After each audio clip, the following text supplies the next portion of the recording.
Hey everyone, Barry at CTech-review. We got the G5 podcast today, and we are going to talk about tips and tricks we have used over the years with some of the best YouTube channels on how you can score your best deal on any vehicle. And this advice honestly is applicable to a lot of things in purchasing, but our whole goal is to try to help you guys, and that's why I got everyone together so we can help you guys out as far as tips and tricks to help you put the most money in your pocket when you buy a new or used vehicle. Let's do this.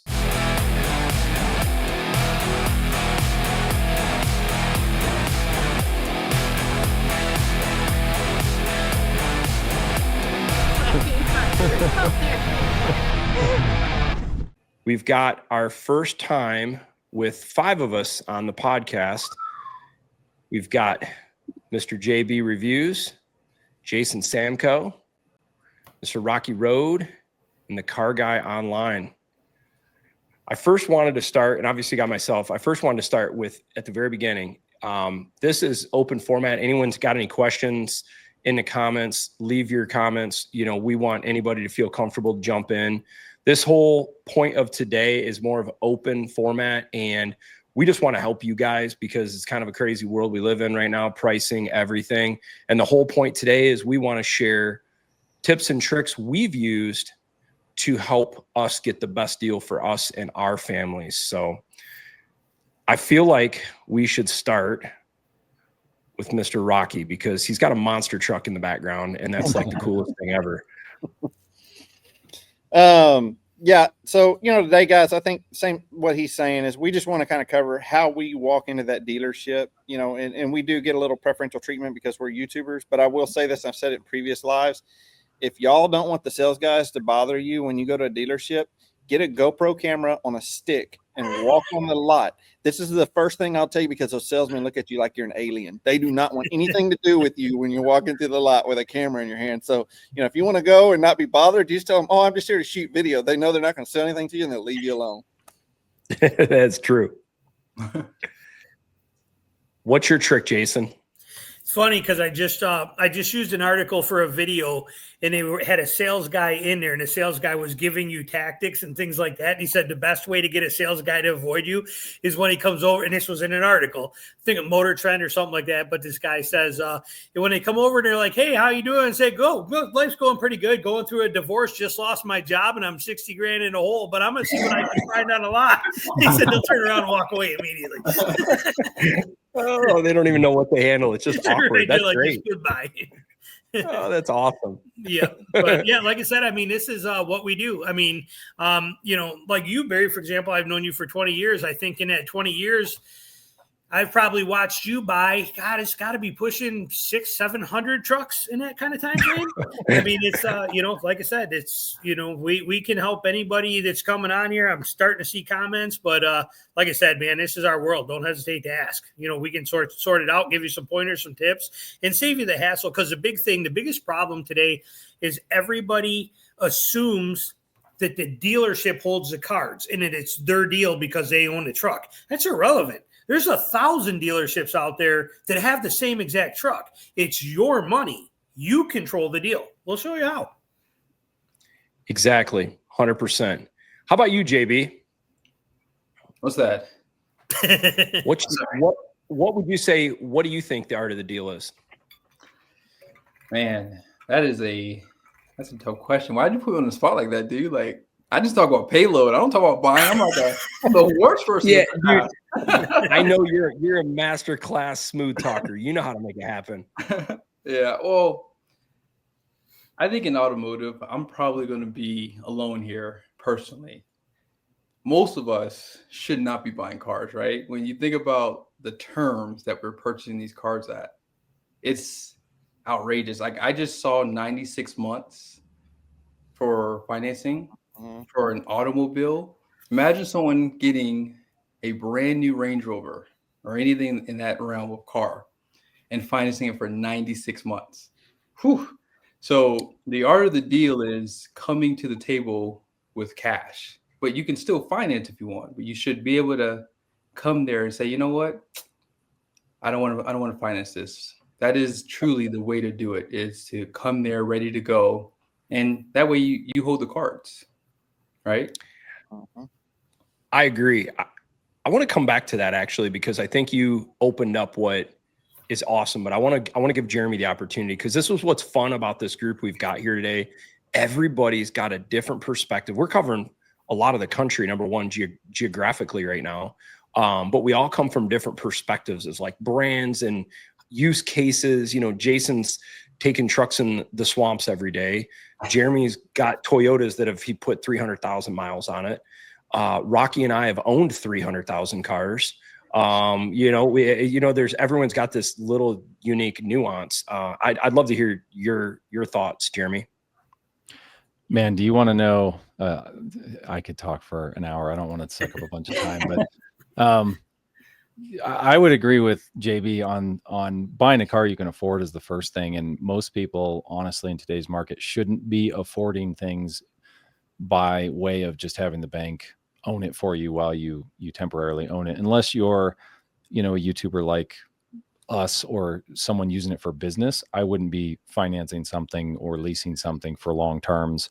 That's just me. I like owning my vehicles. So all of my vehicles I own outright, and it's just how I roll. You guys don't. Everybody has their own different take on it, and everybody's in a different income bracket, right? Like I'm in a different income bracket than you guys. And it's just, so wherever you're at, you just have to find that spot that you can live with, not with what everybody else is doing. So with that said, what I do when I'm buying a car, whether it's for friends or family or whatever, I always use something like cars.com. It's just like an aggregator site that, rather than hassling with talking to dealerships, I find that if you get your year, make, model, trim down and you search on cars.com and then expand like to 100, 200 miles, you can find, usually sorted by lowest price, you can get an idea if you're buying a new car or a used car, what's the bottom dollar for that specific vehicle I'm looking for.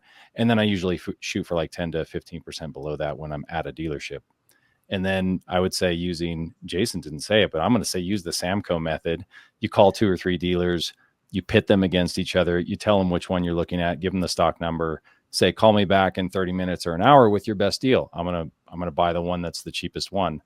That saves your time, gets you usually pretty close to probably the best deal you could get.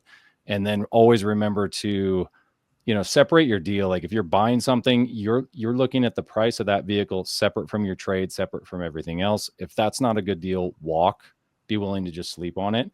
Second thing, if you're trading, don't just like get a good deal on the buy and then get screwed on your trade. If it's not a good trade deal, either don't trade the car or walk. So treat those as separate parts of the deal. And I don't buy any upsells either. I don't buy extended warranties, don't buy VIN etching, don't buy any of that stuff. I'm just a value shopper. That's who I am. I don't own RHOs or capstones or anything. So that's just who I am. No, that's perfect. You touched on a lot of awesome points right there. I want to try to start with the first thing. I think that the number one thing, like JB was saying about holding the cards, it's all about leverage. However, you can increase your leverage, and it doesn't matter by brand. It's how you get the best deal. And I find personally, for me, leverage is all about timing. Most of the time. As a perfect example, Jeremy, Car Guy and I online were talking earlier about this. Now is a tough time if you wanted to say, hey, I want to go buy certain trucks. There's not a lot of great deals other than some great deals on Rams. But you know what there's great deals on right now? EVs. You want to get a Tesla? Awesome deals. You want to get a Ford Lightning, any of those vehicles? Incredible deals. You want to buy a Ford Maverick Hybrid? Probably not going to be a good deal. So you almost have to walk away and tell yourself, this is how I look at it. Like, I'm not picky in colors. I try to be as open-minded as possible so I can get the best deal. But then there's times where you're like, hey, you want a silver RHO?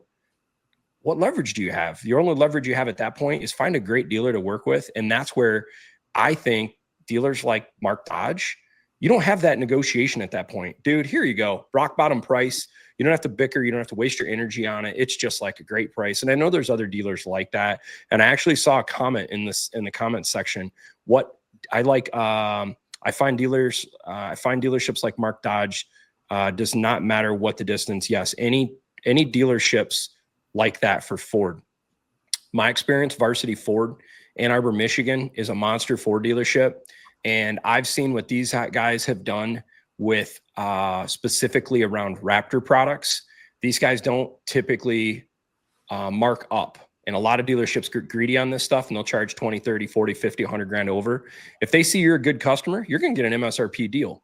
You're probably not going to be a Joe Schmo off the street. You probably want other vehicles from them because of other people. But that's a type of dealership that you don't have a lot of leverage in some of those vehicles. But I know, Jason, you use a lot of tools also, right? Like to try to get your best deal. Like what's kind of your deal? Like outside of like a Mark Dodge kind of thing. Well, the Mark Dodge was an awesome experience. I did that on purpose. And like you said, any distance. And that's what I did. Both of us went there to get our trucks. I mean, it was a 12-hour drive for me, to go there and get it. I think it's a great way to go. But this basic, simple thing is I pick the vehicle I want. Then the first thing I do, like Car Guy said, I'm going to go online. I'm going to hit Car Gurus. I'm going to hit Auto Trader, and I'm going to hit cars.com. And I want to go and I'm going to pick how many there is across the whole nation of that trim I want. I'm going to sort the filters to lowest price first. And I'm going to look at some of the deals and I'm going to go through the first 3 pages, average those out, get some ideas, see where it is, write those numbers down. And then I'm just getting on the phone. Hey, you got this truck right here. I want it. What's the best price you got? I'm buying it tomorrow. Whoever gives me the best one, I'm calling 10 guys. You're number 2. So get back to me what you got. Bye. And I call the next one, tell them the same thing. And they come back, and then next thing you know, an hour later, you got 10 different deals. And now I'm going, okay, yours is really good, but you're offering this, and this guy's offering this, and then a little bit of back and forth. And 2 hours later, you're ready to go buy a car, and you just knocked 17 grand off the price, that kind of thing. So that's, and you know what the cool part is about. The cool thing about knowing Jason is he actually slowed down his talking of how that actually goes in real life. It's actually faster. Life's too short to be slow. Rocky, how about you? I know you go back and forth with lots of brands, right, so you probably know a lot of tricks. Yeah, I've bought a lot of vehicles from a lot of good dealerships that are local to me, and they do make deals because they know I buy a lot of trucks, right? And so I'm not going to go overpay for a vehicle. But the same thing that Jason and all of y'all are saying, I use KBB, NADA. Before you even get to the dealer, you need to realistically come to terms with what your vehicle's worth. It's just like when Jason had his Jeep, you go on NADA, you go look everywhere, you get the MMR, you know what the number's worth. I know what my Jeep's worth, plus or minus 2 or 3 grand, right? When you're going to go to a dealer, because they're going to try to negotiate that too with you, right? But also knowing the deal that you're moving into and looking at the truck, and I'll pick a truck out. But one of the things that I do is they're going to hate me for saying this, I don't really like dealing with the sales guy, because I'm one of those persons that wants to deal with the guy that's making the number. I don't want to deal with the person that's not the guy that's making the number. So I will get my way straight to the finance desk, or I'll walk. And usually when I go to a dealership, and because I have vehicles, I don't need to test drive them. Right. I'll test drive them when I'm further down the process. But I tell the dealers that I walk into, and this is like a new dealer that I don't have a relationship with. It's like, I'm here for 20 minutes. I want to speak to the GM or the finance manager. I'm looking at that vehicle. If he's not here, have him call me. I got to go. Right. And that gets me directly to the person that makes the deal. Now, it may not happen for everybody. Right. But when you go to a dealership, the sales guys are trained to get the most money out of you that they can. The GM and the finance guy are more like the guys that want to move the units, the volume, right? And so to me, that's where I get my deals, is I get to the people that are making the deal and making the number. And then we come to an agreement. But I also know the difference between MSRP and invoice on a truck. I know what holdback is, and we'll get into some of this in the video. But so I know how much that dealer's making. And I can tell you on most deals on a trade, a dealer in a minimum wants to make 5 to 6 grand on your purchase and the trade, right? An aggressive dealer wants to make 10 to 15 grand on your trade and the new truck. They don't pay invoice for these trucks, right? Invoice is usually on let's say an $80,000 truck. It's 7 to 8 grand less than MSRP, but generally there's $2,500 of holdback on there that they get. And then there's incentives and other things that are offered at the time. So financing comes into play and all those things come into play. But just kind of knowing all that, walking into the dealer, if you really do your research, like Jason and Adam said, go to the websites, get the NADA, look at the values, sort them, see who's offering the best deal. And guys, there's a lot of dealers out there. They'll get you in on that best deal, and then they want to charge you $1,000 for nitrogen in the tires, and they want to charge you this for GPS, and they want to charge you this, and then you've got $4,000 worth of fees racked up, and all they did was unload it off the truck and bring it around the front, right? Never seen a. Have you ever seen a dealership? Well, you know, and you, JB, you're in dealerships all the time. Back in the service center, you ever come across a nitrogen tank with an air hose on it for them to refill those? They got the little blue caps, and the minute they pull them back into service, they put them little blue caps. And they're gonna hate me for saying that, but y'all, it's real, and we're trying to save y'all money and trying to help y'all with these purchases and to understand, you know. And then also, the other step I'll do is I'll look at that vehicle a year from now. So if I'm looking at a 2024 model, I'm going to go look at a 2023 with 20,000 miles or 30,000 miles and see what the trade-in is on that vehicle. So the vehicle I'm purchasing, I want to go look at a year older. Like a case study. We don't, as YouTubers, we buy a lot of these vehicles and we worry about how much they lose in value over the term that we have them. We're not so worried about the cost, right? So if you pay X amount of dollars for this vehicle, you drive it for 6 months and then it's worth X, that was the cost for me to own it. Yep. So anyway, I'll let somebody else talk, but just kind of some pointers that I find helpful to me. It's probably fair to say the least amount of time you can spend at the dealer and do your homework up front to get educated on the specific color model options. Like I like to, if I'm starting to look, I go to the dealer website first and I see inventory in stock. And then I see, do they have the color I want? I try to find out as much information first. Most of the time, the salesperson is more of a facilitator to help me just process the transaction, but they're not really selling me on a feature. I already know the feature options I want. I think that also helps you. It's when you let someone influence your decision, you lose leverage, and that comes at pricing. The other thing I found is if you can be open to color and options, especially if it's new, finding multiple places that are available that have that, then you cannot get emotionally attached to only one dealership that has that option. Because as soon as you get emotionally attached, your leverage is gone most of the time. People are just like, oh my gosh, I got to have that at any cost. And then next thing you know, they're squeezing you for, what is that? The glass etching or the 3M door edge protection or some Scotch Guard warranty on a floor mat or something like that. Stuff that like won't ever help you. Oh, and one caveat to everything I said, and probably everything that everybody said here, is it doesn't always work with Toyota. So I think we should talk about that a little bit later. Toyota's kind of in a different league with their inventory control, and everybody else is kind of easier to negotiate with. But Barry, there's a question in there. I think you truck guys should answer this. AA is asking a question. What you guys think about avoiding the half-ton? I think that's a great thought. Jason and actually JB's done an awesome series on like heavy towing. But when you start stacking up, like I just did this trimmer series, 150, 250, 350, and Maverick.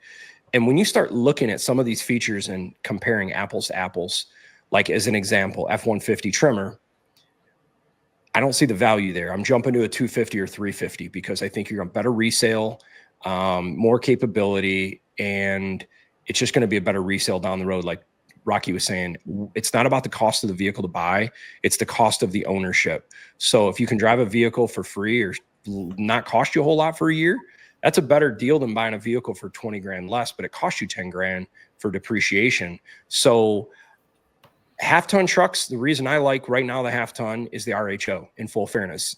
If there wasn't the RHO, I'd have a real tough time deciding what half-ton. Maybe I just jump back into an F-250 trimmer or AT4X 2500 like JB's got. That's a great truck right there for resales, the AT4X 2500, in my opinion.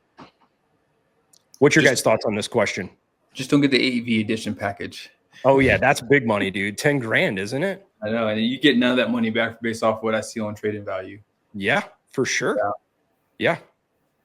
I think his question is spot on too. And you look at it from, like, you guys are talking about resale value and this kind of thing, and that's all fantastic. But the other flip side of that is a lot of these guys are looking to buy a truck, and they want to buy a truck that they're going to run for 20 years. And in my opinion, the HD trucks are just built tough. They're made to work. They're made to haul. They're made to tow. They're made to take it, and they can take it. They can take the abuse that nothing else can. So if you're, like me personally, if I was buying a truck that I wanted to buy and drive for 20 years and never worry about it, and it would still have pretty good resale after that, it would be a 250. It'd be a F250 Tremor because I want the off-road stuff, but it'd be F250 Tremor with the 7.3 would be my go-to 20-year-long truck that I would think that I wouldn't have to worry a whole lot about. Your Armageddon truck, the truck that's for your lifetime. Right. Yeah. It just can hold up to everything. Yeah. Now, there is a trade-off. You got to look at it from this side too, because we tell people that. But on the same note, how much money am I losing in, say, even 10 years of driving a 250 with a 7.3 or my Power Wagon that gets like 2.5 miles to the gallon on the highway, And so when you take that, but now compare that to an F-150, a Ram 1500, something like that, a Chevy 1500 in gas costs, in oil changes, the oil change on my truck. I went to go get my free one, which you don't get a free one on an HD Ram now. So I just said, no, thank you. Just rotate my tires. I'll go home and do it myself. But they wanted $189 to change oil on a 6.4 gas engine. I have this stuff here because I've already changed it once myself. I was just going to take advantage of my free one. And I bought 3 sets of the 7 quarts of oil and all that stuff. But I mean, realistically, it cost me $50 in parts, and I did it in 6 minutes in my driveway. They want $189. You can get an oil change on what's that oil change on a 1500? Probably $75, $80, I'm guessing. So when you do all that math over the time owning it, is it worth it? Yep. I wanted to comment on that real quick too, and this relates to JB because he's the payload master. I will say this over time, guys. If you're looking for an HD and you need to pull big trailers, 100%, you need to get an HD. Even if you're pulling, 10,000 pounds and you're doing it often, I would get an HD. If you're just pulling 10,000 pounds once every 6 months, like the RHO like we have, it kind of has diesel tendencies because it's turbocharged and it feels like you're towing with a diesel. It's not shifting a bunch of gears. So that's one thing. But the payload thing that I wanted to mention is JB always does payloads in his video. So go to his channel and check out the payloads. But it's just like Jason just bought that Power Wagon that has a low payload, but that truck's going to ride really good. Okay. Yep. So the more payload you see on that door, the worse it's going to ride. So if you're hot shotting and you need that payload, buy it. But in today's market, I'm more than the half ton now, but if I was going to a 3/4 ton, I would definitely probably be looking at like that Power Wagon for that lower payload, or I would be looking at the Ram 2500 with the coil spring suspension. Yep. And that's something that rides good, but also provides a little bit more towing capability. Yep. And that GM's really nice too with that independent front suspension and the torsion bars, man. That's every time I drive one of those GM, at 2500, you're in a comfortable truck as far as going down the road. It feels really good. Yeah, for sure. Mm-hmm. And then back to the comment from AA, this is a perfect mindset. What do you guys think about avoiding? Because this is getting leverage. If you can avoid a market that is under pressure for demand and there's not much supply, man, just get out of it. Wait, give yourself time. Because right now, a lot of these markets are just, as an example, everyone's been ripping on Ram saying, oh, there's tons of inventory. I just went on Mark Dodge's website today. They have hardly any 2025s left, hardly any. And then I think it was just today, if not yesterday, I saw Mark Dodge just posted, Ram just raised MSRP. For 2026, mid 2026, trucks are going up $845. Might not mean a lot, but as the prices are going up, that might be an indication. Do you want to even engage in that, or just give yourself a little pause and just give yourself a break? This is why I've owned a lot of Raptors, man. People lose their mind when they go to buy a Raptor and they're like, this dealership, they're so greedy. They want 10 grand over, 20 grand over, whatever the number is. If you've bought a bunch, you kind of know how to, figure out the game. But if you don't, it sucks. It's not easy to go and get those like a Demon 170 or any of these special, like your JB or Z06 or a ZR1. It's going to be insane to get these vehicles, hard demand. So I tell everybody, get leverage. However that is, get leverage. Give yourself lots of options. Don't don't draw a line in the sand. And I know a lot of the people that follow our channels do not like EVs. I'm not an EV fan either, but I'll tell you right now, the deals I see right now in EVs, it makes you think twice. When you can lease a Tesla at $300 a month, or you can lease a new F-150 Lightning for $300 a month, and you're like, you don't tow long distance and you don't need that range, but you want a pickup truck for little things, odds, ends here and there. You can get an F-150 Lightning for $300 a month. This was a few months ago, so it might change a little bit. Or you can go get a regular F-150 for $500-600 a month. That's a big difference in price. Yeah.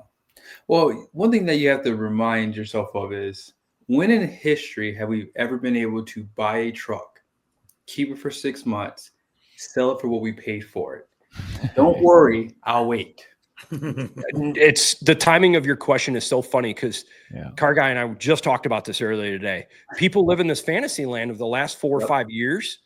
You could drive a Fiesta and it 5 years later worth more money, but the market is shifting right now. And things are changing where vehicles are now back to depreciating, where you couldn't lose the last 4 or 5 years. Truly, you really couldn't. You could drive anything and make money. Yep. But I do want to say this too. I can go here in my small town and I can go get a Platinum Plus today. I can go get a Denali HD today, right? These HD trucks that we had to order and wait 6 to 8 months for, and all of us did it, right? Mm-hmm. But I can literally go pick out any of those trucks right here in town today and take it home. So what that tells me, and this is something that I'm concerned about, is the HD market to me is getting a little more flooded. There's a lot more of them on the road. 100%. So I think that's going to hurt the resale on the HDs. And I don't want to get too far into the emissions, but if the newer trucks come out with less emissions requirements, then the older trucks are definitely going to take a hit in the value. You bring up a really interesting point, and that's in a whole discussion in itself, because it's a lot of what ifs, and because you're right, if they do relax things, man, there's going to be 15 years worth of trucks where everyone's like, wow, maybe this new one is like really awesome. The downside is the new truck's probably gonna be 90 grand still, but it is really interesting you're saying that. And then the other thing I was going to ask, with these HD trucks, are you seeing more gas or more diesel? Are you seeing more low trim level, high trim level, or are you seeing it just across the board at HD everything? It's high trims. Like I said, Platinum Plus, Denali Ultimate, I can pick out 4 different colors at the local dealership over here. Wow. And I just did a video yesterday at a dealership I don't normally go to. It was an hour away from me, a GM dealership, but I was up there and I walked through that whole entire thing there, and there's like 8 Denali Ultimate, diesels sitting right there, 2500s, 8 of them. They're all like $90,000 to $100,000, just lined up right there in the front. Yep. It's that if people play their cards right, they might be able to capitalize on these discounts. Yep. And I think this now ties into a great question of, I want to get to this. How much does a dealership make on a deal? Here's the real question. We've been hearing about this, guys, for what, over a year now? Have you guys seen this yet? I'm just curious. Just crickets. No, we're not seeing it. Maybe we'll see content reduction on vehicles like we're seeing across a lot of brands, removal of power seats or projector LEDs going to reflector LEDs or secure code disappearing, or I heard one the other day, and JB, you may know this with your Corvette. I guess it was like 2021 or something like this to 2023 on the Corvette Stingray Z51. These things were shipping to dealerships with like either 1 or 2 quarts low of transmission fluid. Have you heard about this? Mm-mm. So you buy a Z51. If you're not familiar with the package, it's basically made for the track. You take it on, it's made for tracks and high G corners. They would ship these things to dealerships with 1 to 2 quarts low of fluid because they found most people never use these vehicles on a track. But if you are going to use it on track, bring it into the dealership and they'll put your 2 quarts of transmission fluid in that you paid for, you just didn't get from the factory. They did this because they found that 95% of the people never use it. And if they can save $30 a vehicle in oil, they're not shipping it. But then people started having transmission problems with this. So it's just wild. These are the kind of things we've been seeing the last few years that are just content reduction. And I don't know if we're ever going to see this 30, 35% MSRP reduction. I don't know. Maybe They you guys. they will lay people off long before they ever do that. There will be mass layoffs. They will limit production like what Toyota's doing. You know, if Yep. Toyota's so good at production, like gauging their purchases, and they're the number one manufacturer in the world, but they still, you go to some lots and you're like, why does this feel like they're just riding that edge of almost being out of stock on some models? They're so smart about it. But the reason I don't like to fall down this rabbit hole of 30, 35% reduction is my whole goal is to help people get a good deal on a vehicle. And if I go sell a message that you're going to get 30, 35%, Ram's going to drop their price MSRP 30%, but it never happens. And these people hold out. People might miss the deals they could have used and they're never going to get it. And now the price is up 10% the next year. So I bring this point up because our whole goal is to help people get a good deal. I don't think we're ever going to see a 30, 35% MSRP reduction unless we see companies like Car Guy Online said, maybe they're going to go bankrupt. You do really want to buy the brand at that point anyhow. You might see dealerships like, I know Mark Dodge was doing like 19% off, but this was the dealership offering discounts. Ram wasn't dropping MSRP. And so this is important because if people don't understand the reality of the market, it won't help them get the best deal. I don't know. That's just my thought. Now, I will say right now, like if you can find a 24, because we're talking about what people can go look for, right? Somebody that wants a 100,000 mile warranty, diesel, 3/4 ton truck, there are still some 24s on the lot, and there's some 25s. I think the local dealer here has a couple 24s on the lot. Significant reduction in price. They've got to move those. They've been sitting. And so, I think if you're looking for a deal to be had, don't have to have the latest and greatest. Those were still really good trucks in 24 and 25. And so there's some of those out there that they can go get that are almost at that number you're talking about. Yeah. You bring up a good point. I just heard of a deal the other day. If you don't have to have the latest and greatest, now granted, this is a really expensive SUV, but just hear me out. The new Navigator is all brand new for 2025. But if you can find a 2024 Navigator left over, you can get $5,000 off MSRP. Plus, if you can get any other discounts, say friends and family, A plan, whatever, that's another, say, $7,000 to $10,000. But here's the caveat. The best part of this whole deal, Lincoln was offering 0% financing for 72 months. So now imagine you go get 12 to 15 grand off MSRP. It's an expensive vehicle. But now imagine your interest savings on a $100,000 vehicle over 5 years. You could save $30,000 in interest. That is a big discount, in my opinion. I mean, that could be easily what, $8,000 in finance charges, if not a little bit year, more. A year, for sure. Yeah. Especially on that kind of on that amount financed too, for sure. Exactly. So those are the kind of deals where I feel like try to capitalize, get that deal. If you're in that full size SUV market, why not try to take advantage of that discount? Always do the math. Yeah. I got a question for you guys about 3/4 ton trucks, and the question that guy posted, because I think there was another guy commenting on my channel. He was saying, "Hey, Jason Samko's telling me that 3/4 tons are the way to go right now," and I just pulled up Ram, Ford, and GM on Cars.com, sorted by price nationwide, and you can get a crew cab like an SLE 2500, 53,000 4-wheel drive. You can get a 2025 Ram or a 2024 Ram, about 47,000 for the Bighorn package, 2500 crew cab, or you can get a Ford 25 or a 250 XLT 2025 for 53,000. That's a lot lower pricing than I expected to see for 3/4 tons. And that I don't think can you get half tons for much less? Actually, I'm going to cut you off, but like I use as a comparison a lot, an F-150 Tremor with the Torsen front end on it versus an F-250 Tremor that already has the front limited slip in it. The F-250 Tremor is $20,000 cheaper than the F-150 Tremor. It's an $86,000 F-150 Tremor to get that because of the $12,000 package upgrade. But the F-250 comes with it, and you can get it in an XLT for literally like $60,000, $58,000. Couldn't agree more.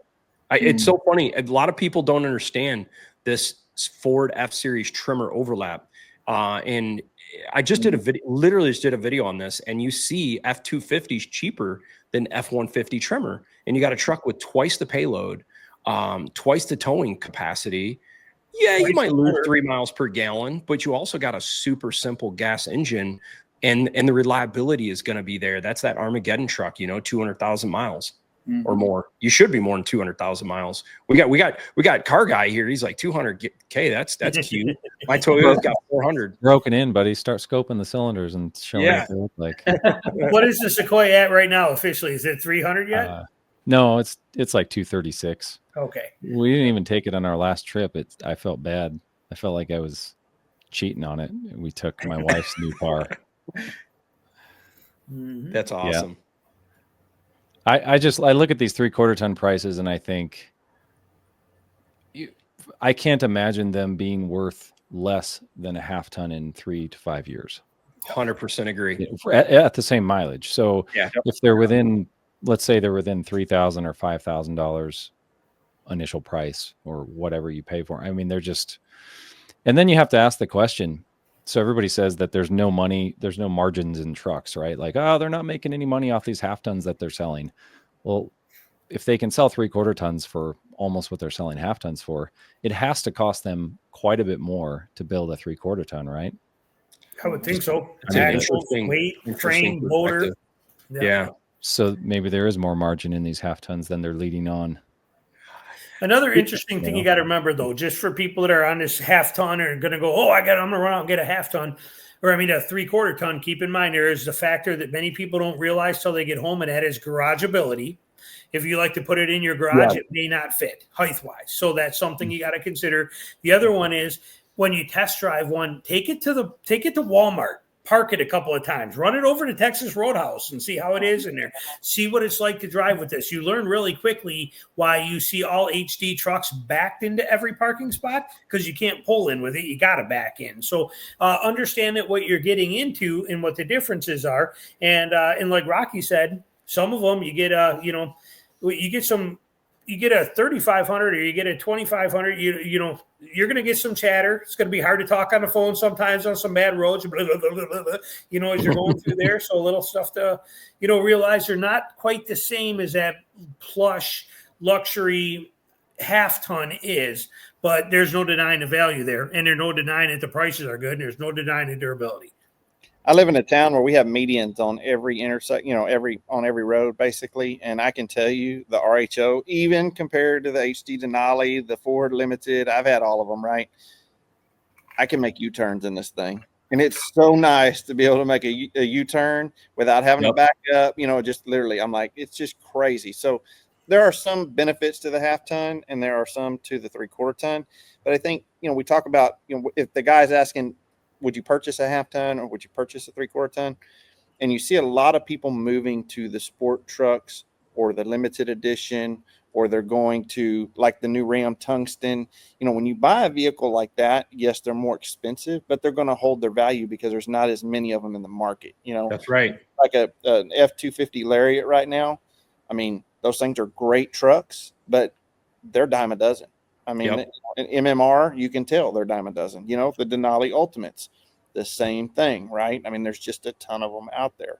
And so, when you get into the half ton, if you're just buying the Laramie or you're buying the Lariat or something like that, it's a good price point, but it's also going to hurt a little bit more when you try to move it versus buying a level 1 RHO or a Raptor or something like that that's going to hold its value better. But the cost of use is less for us to purchase that truck than it is for me to go buy an F-250 Lariat. Mm-hmm. Yep. True. Over 6 months' time, the RHO cost me half the money that the F-250 Lariat cost.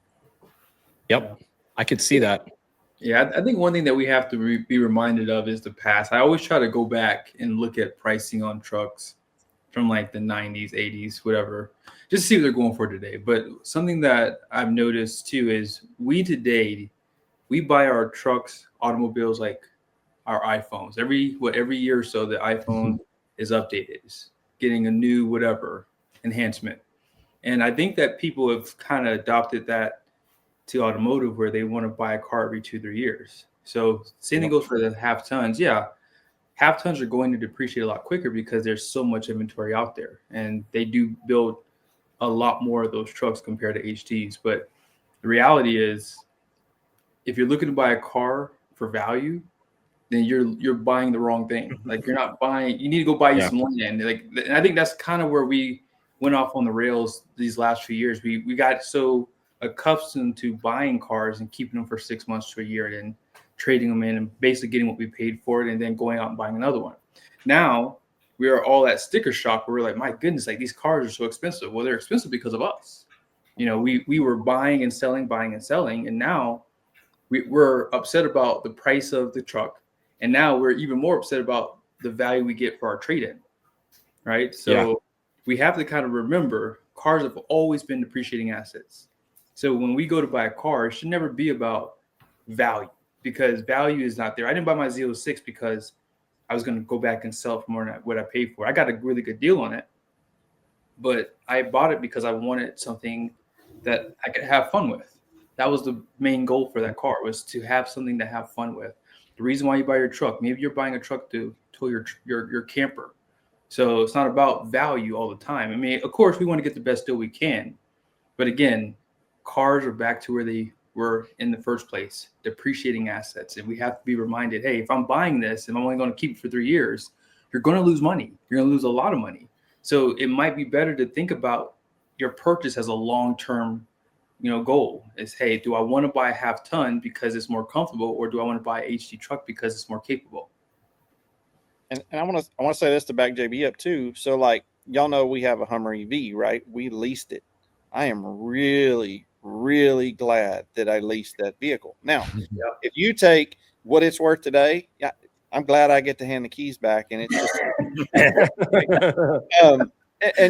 and I just want to say this: if I wasn't modifying a truck, y'all, I would really look at the leases, like to buy for sure.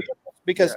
And if you say, well, I drive too many miles. Okay, let's just put some rough numbers out there. Let's say you buy a $70,000 truck that has a $1,100 payment, right? Just roughly. Let's just throw a number out there, $1,000 to $1,100. And you own that truck for 2 or 3 years, and you go trade it in. It's going to be worth probably somewhere in a range of 52 to 55, right? Something like that, with about 40, 50,000 miles on it. Now look at that in a lease situation, and you can get 10,000 mile leases a year. You can get 15,000 mile leases a year. But think about this: if you buy that vehicle and you only pay a $550 a month payment on a lease, and then you get to hand it back to them without taking a hit in the future, and it's also, if something happens to it under warranty, it's a lease, right? It's like a rental car. It's great, and you're not carrying a note on it also. But the thing is just being able to turn that car back in. And then the ones that say, well, we drive too many miles, guys, at 25 cents a mile, this is what I wanted to say, right? 10,000 miles only cost you $2,500. Exactly. So if you turn that vehicle in with 20,000 miles over the lease in 3 years, your penalty is only going to be $5,000. Now take that depreciation on that same $70,000 truck that you owned and you paid double the payments on, right? So you just have to look at both situations. I'm not saying, if you're not going to modify, now if you're going to modify it, put a lift on it and do stuff, then you need to own it. It's your thing. But if it's just a lease and you're just going to buy a 3/4 ton or a half ton and you're just going to drive it, entertain the lease. Look at it. I agree. Always do the math.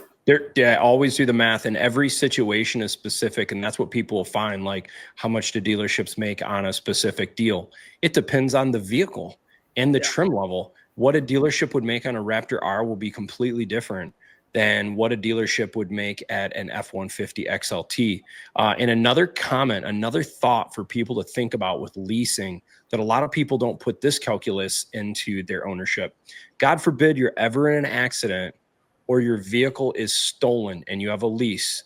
As long as you don't roll in some additional debt into that lease, you're going to walk away from that whole scenario. You're going to literally exit that contract and you're free and clear. Now, let's just say you've had that truck 2 years and it gets stolen or get in an accident where it's totaled out. Insurance company is going to look at what that vehicle is worth at that time, and they're more than likely going to be upside down. And now you have to pay money or potentially with the buyout to get out of your vehicle. And I personally know of someone this happened. It's happened to my brother-in-law, actually. Leased a brand new Audi and he was actually rolling in some negative equity of a former vehicle. Thank God he did gap protection. I think it's what it's called, gap protection, right? Like when you have debt. He was leaving the dealership and someone brand new, like 10 miles on this thing, and someone T-boned him in their brand new Audi, totaled this thing out. And if he wouldn't have had the gap protection on that, he would have been on the hook for that. He was able to walk away from this whole, like, luckily no one was hurt, number one, but he was able to walk away from that whole deal debt-free in that whole deal. So this is another huge benefit of a lease, is if it gets totaled, stolen, huge walk away. What do you guys think about the own nothing and be happy strategy of the World Economic Forum and leasing?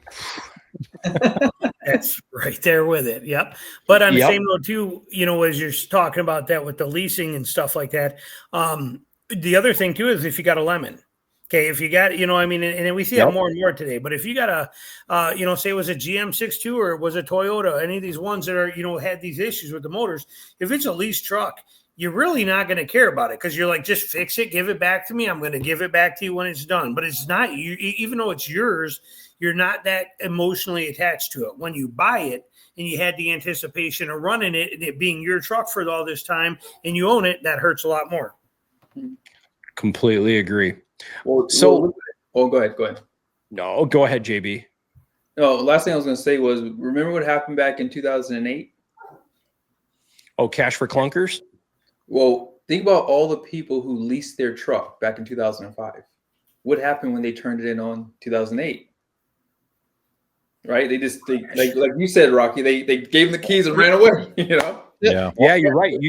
And actually, this is even a better reason to lease right now because this market is so volatile. Let's just say 12 months from now, the markets went upside down and God forbid, car prices have just taken a crap. You might have lost 20, 30, 40,000 bucks. Whereas if you lease something, you know, you could kind of like walk away from it, you know, at the end of the lease, and you haven't taken a credit score hit or a bankruptcy of, you know, something like that.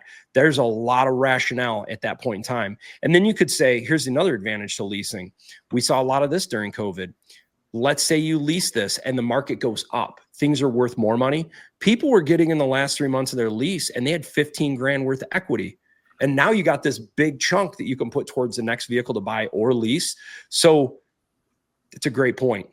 Or get cash back on that. Or get cash back. The first investment we ever made for my daughter was her 2018 Compass. It was a lease. And when we went to get rid of it in 2021, when all that stuff was happening, she was upside. I mean, we called the first dealership, the one that we bought it from. They're like, yeah, no, we don't ever pay more than what, you know, it's just a lease. You just give us the keys. I'm like, no, I know what the value of this thing is.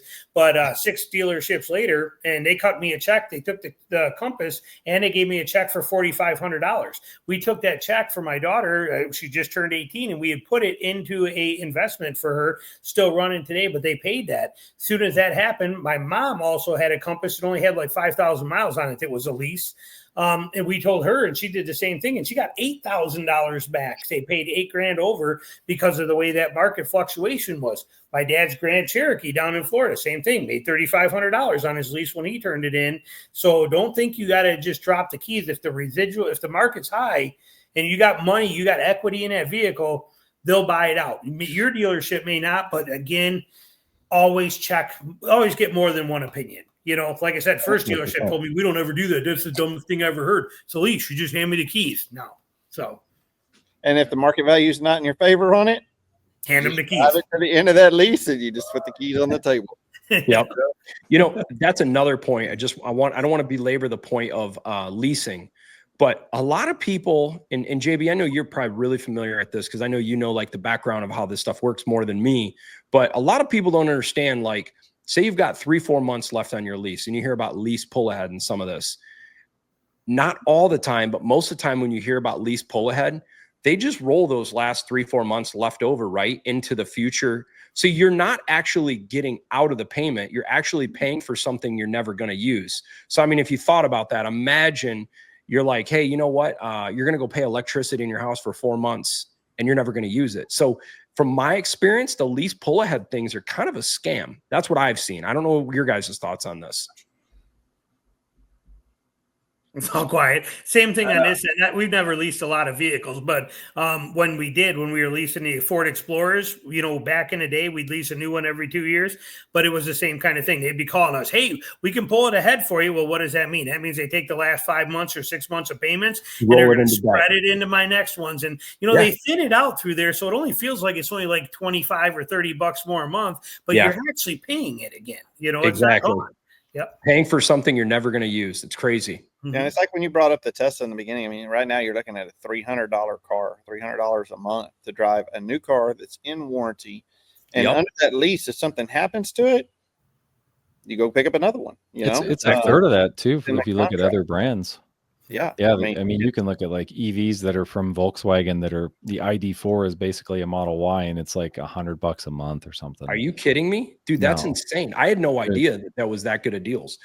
It's Hyundai's doing similar stuff. Like I think they really want to push inventory before September 30th. Right. Because after September 30th, the EV credits disappear, right?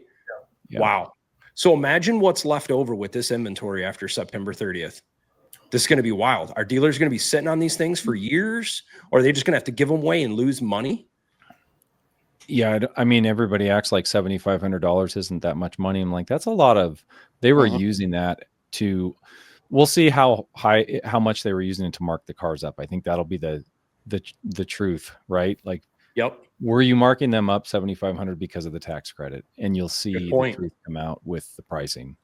It's a great point. This is where time will tell in this whole thing for sure. Yeah. So I know a lot of people, including myself, you think you got this super expensive vehicle you're going to buy, lease, whatever. And you just think, man, am I getting ripped off by this dealership? Some dealerships like Jason and I and others know they make it simple. Like a Mark Dodge, like, hey, this is the price. They're fair along the way. And on that point, I had a really funny situation that happened to me about a week or two ago. I saw a 26 Ram RHO in a dealer lot. I know this is a local dealer to me.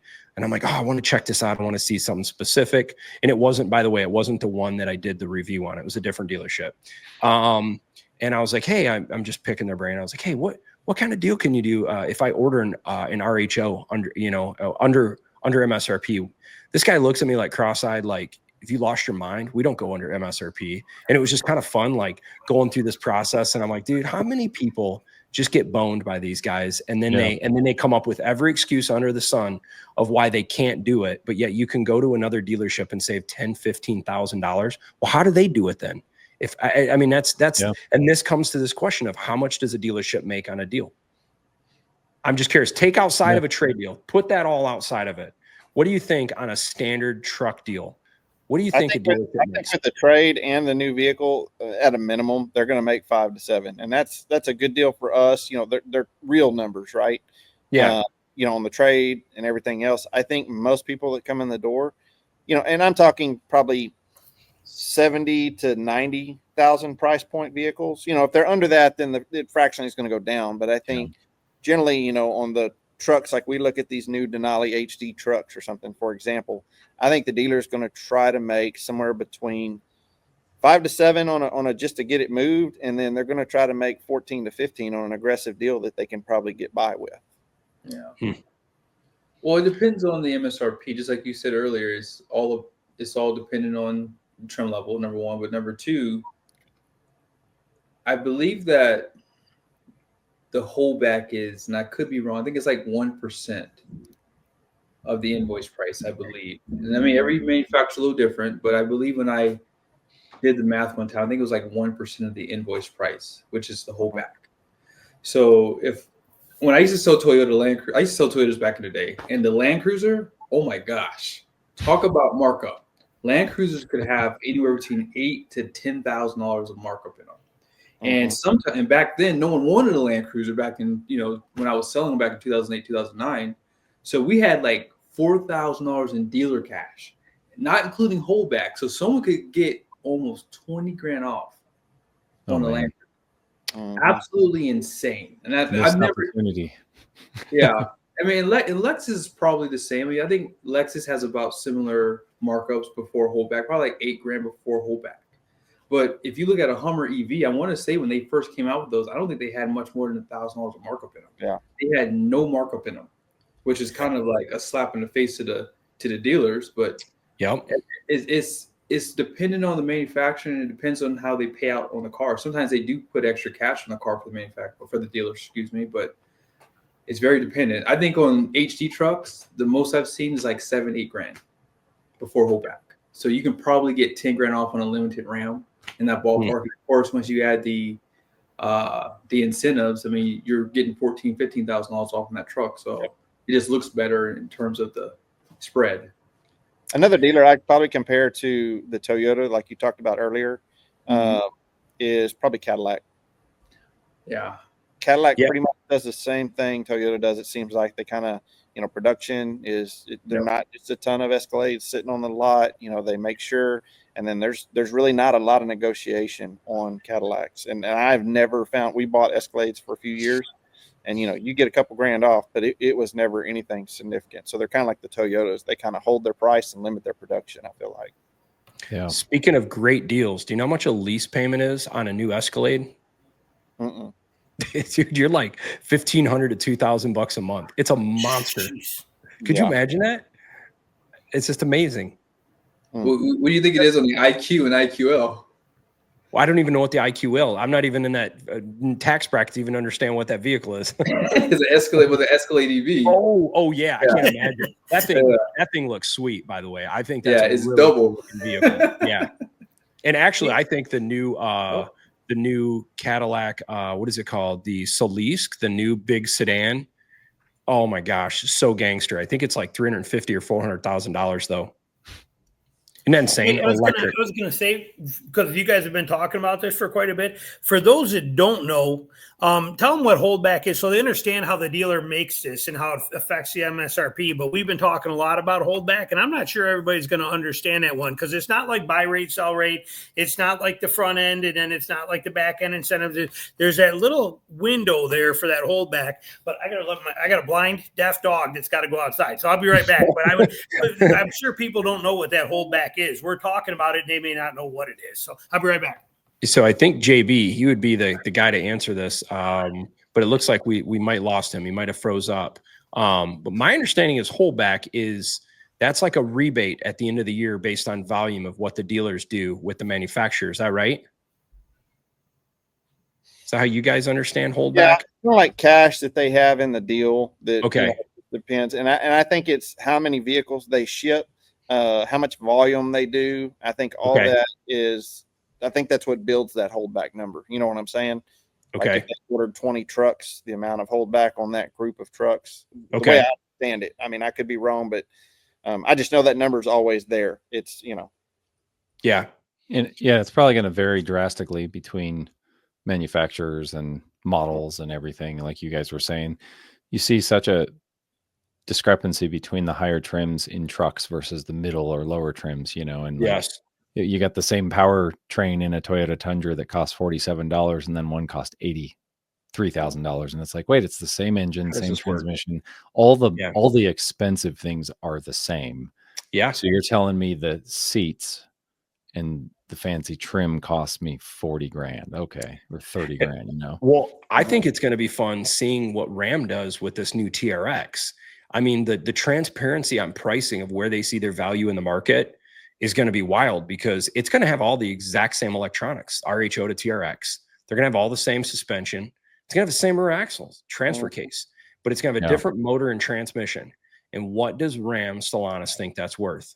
In my mind, I keep thinking 15 grand tops. It's like they're already paying for the original motor. Now you're just paying that premium on top of it. But I think people's minds are going to be blown when it's probably going to be more like $30,000, $40,000 more is my guess. I would say they can probably expect it. I mean, y'all know I'm going to be a TRX order day one. But if you look at the 23s and 24 TRXs today, used market, I mean, these things with $80,000, they're 80, 90 G's. Yeah, for sure. 24. So they're not going to be at that price point. I agree. 26, or 27, right? It's going to be anywhere. Probably, I would guess it's going to be north of 110, 115. I figure it's going to depend on the horsepower. It's going to be Raptor R pricing is what. 115. Yep. You're right there with it because they're going to try to compete with them, and that's where it's going to sit. Your base maybe 99, which we're hearing, but they're going to have more for the packages. Level 1's going to bring you up, 8, Yep. 10 grand. 37 package, I'm sure they're going to offer that. That'll be a nice 3 or 4 grand. I mean, they're going to add those things to that truck, I feel like. For sure. Mr. C. Williams, I just got 12,000 off on a 25 Ram 2,500 2 weeks ago. That's awesome, dude. That's a I good mean, deal. I think that's like great, because there ain't no telling how things are going to shake loose with certain geopolitical stuff going, because those discounts could disappear potentially in the future. And you nailed the market right there in a huge discount. And I think you got the new redesigned engine. You just got the new 8-speed. I mean, Exactly. to get that much off on a truck that just hit production, Just came out. upgrades. I mean, Awesome. And Jason and I have talked about this a bunch. I sort of regret in ways selling my Cummins, my 19. That truck was awesome. It was if people have, and I know Rocky, you've done this. Was your last truck a crew cab or mega cab? out of cab. Okay. Or megas. Crew cab Ford versus crew cab Ram. Dude, the Ram feels like a mid-sized truck compared to the Ford. When I have to back that thing into the garage, this Ford, it feels massive. Parking it, maneuvering it. So if you're just needing that HD capability, you're not needing 6-inch longer cab, 6-inch longer bed, I prefer the Ram 2500 in so many ways better. Number one, it rides and drives way better. The Ford drives okay. The Ram drives, you don't get all the feedback in the steering wheel. Here's a question I was waiting for someone to ask. And I was just literally talking to Car Guy about this earlier today. If you had to go buy a 1500 right now, what would you go buy? I'm just going to start and say this right now. I think it's a total crapshoot. I think you could have a great experience with any brand, or I think it could go terrible. And I don't even know the answer. Because you're exactly right. I mean, you could have you see guys with General Motors and no problems up to 100,000, and then you see guys with 7 miles and they have transmission valve bodies going out. It's exactly. Like you don't know. Toyota's gotten better.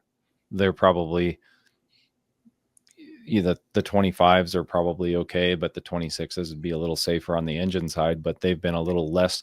GM made Toyota's engine problems look like child's play.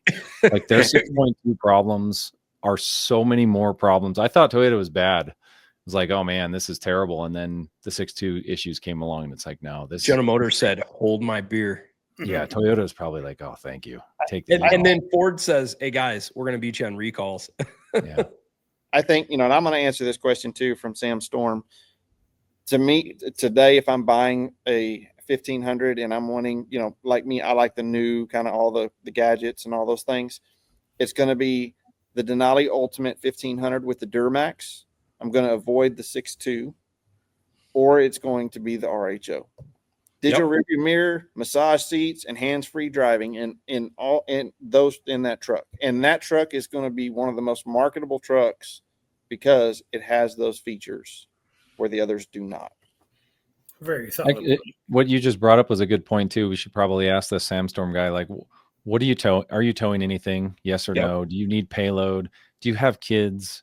Like if you got 4 kids, you're probably going to need a bench in the front. There's all these variables when you're going into buying a truck. What's your budget? Like there's so many things. Like a Denali is double what a Tundra tradesman would be. is. Yeah. Well, so, and then how flexible are you on brand? Like I'm the type of person where I'm just chasing value. I'd consider any brand. It's what is the best value for me. I'd drive a new Tundra. I really would. It's just value based for me. And in the 1500 world, they're all so the same by competition. And given the fact it's the most common bought truck, that 1500 F-150 realm, they're all so close to each other in every aspect, where if you get into the HD world, there's a light year difference between an F-250 and, like you said, and a Ram 2500 or a GM 2500. And then there's even in the midsize.